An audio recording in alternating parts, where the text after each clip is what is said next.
mga ka-brothers and sisters, sa lahat ng mga may problema ng voice coil sa Twitter. Ito Twitter na ito kasi may sabit na. So pag naranasan niya experience nyo sa inyong sound system sa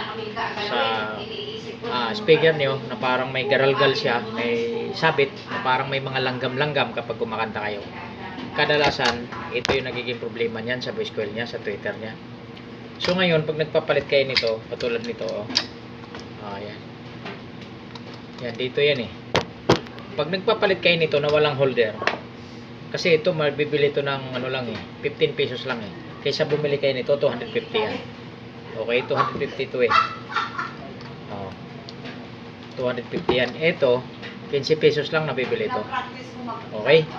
So, malaking tipid. Ngayon, ang importante lang, paano nyo ngayon malalaman, paano nyo hahanapin dito yung positive at saka negative niya.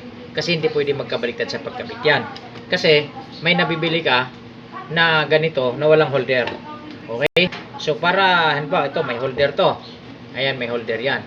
Pero hindi rin lahat ng may holder makikita mo pa yung positive negative. Katulad nito, wala na siyang signs ng positive at saka negative. Although may palatandaan siya sa paa, pero may ibang option pa. Halimbawa, ma-experience nyo na wala na talaga kayo makikita palatandaan at hindi nyo makilala kung alin yung positive at negative, may isang option pa kung ituturo sa inyo. So ito yon sa pamamagitan ng paggamit ng multi-tester. Okay, so pansinin nyo dito gagawin ko. Ayan, itutok natin Yan. Ilagay nyo lang itong voice coil na to dito sa magnet nya.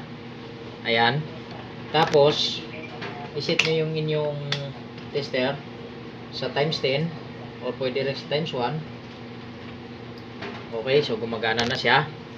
Ngayon makikita nyo, kapag ang palo nito, pag dinikit natin itong ating test prod dito sa magkabilang terminal ng voice coil nya, kapag ang palo niya paangat, kapag itong positive ng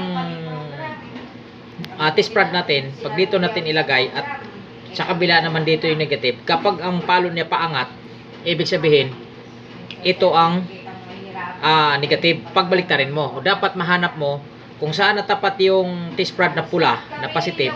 Pag ang palo niya palubog, ibig sabihin yun yung positive. Okay, so pagmasdan nyo, gagawin natin.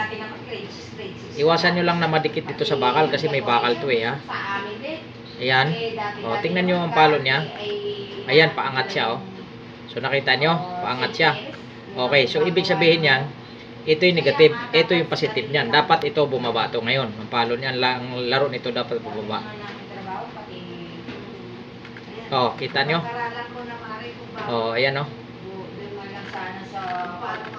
Ayan. So baba siya.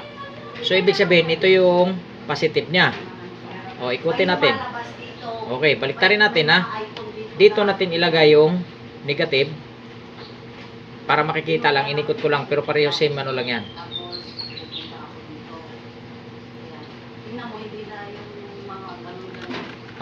Ayun pababa palo niya. Baliktarin natin.